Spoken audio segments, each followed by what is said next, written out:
Hi, I'm Mike O'Neill, the host of the Integrated Alliances show here on the Social Media Channel. How does that do for you? Does that rock your world? Rocks my world to be part of this, doesn't it? Absolutely. I have with me Sherman Mohr. Sherman is the expert on Meetup. You know, I may be the expert on LinkedIn, and you know, some people think I am.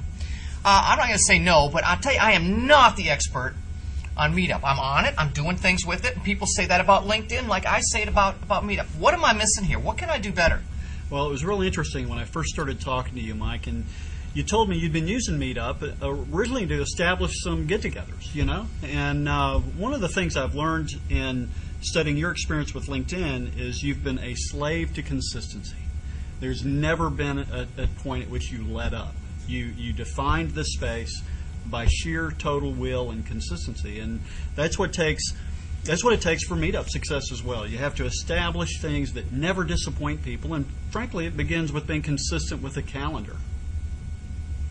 Well, I put up, we have monthly events that we do. Mm-hmm. Can I put them up in a recurring way? Because the location changes, and that's what throws me for a loop is my location changes, so I can't clone something off as a repeat event because there's something about it that's different. I describe the event the same, but the location's different. Well, the Meetup Toolkit's gotten incredibly better over the last few months.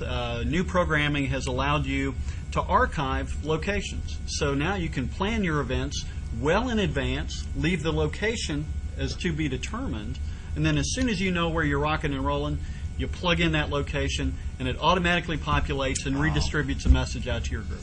God, you said rock and roll to me. Do that for me. So that being the case, how do I communicate with the people that are in my group?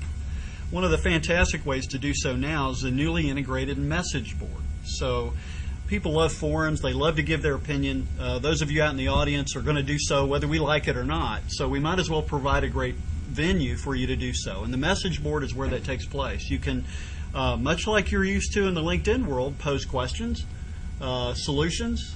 You can ask for feedback. Everything's associated with the programming built in the Meetup platform now, so the forum can be very important. As a matter of fact, when you plan your events, you can even request answers to certain questions associated with the respondents. So when they RSVP, you literally can quiz them associated with the event. Now, some of our events we actually have a charge for, and some of them we don't. Correct. How do I handle a charge for event that's got a $20 ticket? It's very easy. You've got two choices with Meetup. You can integrate an Amazon Pay functionality, which they've integrated into their system, or you can do a traditional PayPal application. When you schedule a Meetup, it's a simple click of the button to determine which one of those you want to use. You enter your email address. It's associated with either account, and automatically it charges for the event. Puts up the shopping cart at the time you organize, and they RSVP. Can I do it if I've got another registration system? Because not everyone who comes to our events is going to come through Meetup. They're going to come through our normal branding. Meetups, that's a piece of our business, but most of our folks hear about us through LinkedIn, Facebook, Twitter, these other online social networks. Right. How can I do that? Well, you can do it a couple of ways. We experienced that particular problem in conjunction with a local entrepreneur group of considerable size being linked to a local Chamber of Commerce. The Chamber of Commerce has their shopping cart. Meetup has my PayPal integration. So what I've chosen to do is one of two things. I can either take the long way home and suggest in my organization that they click through to the Chamber of Commerce site and purchase there.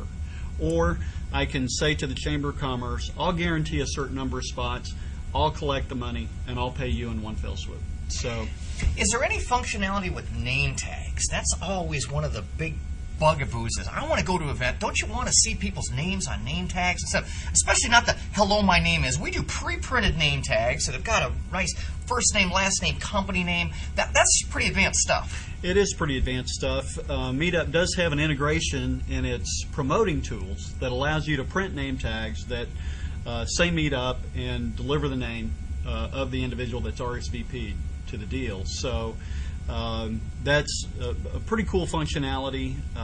I've personally not used name tags. I don't do name tags, but that's There's an idea for your next event. How's exactly that? How's right. that? I just I'm here love to a name learn. tag. And the hello, my name is really.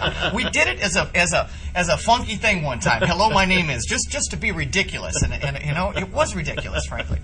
So hey, those are great things for learning on Meetup here with Sherman Mohr. I'll tell you, this guy knows as much about Meetup as I do about LinkedIn, and that would be a little bit.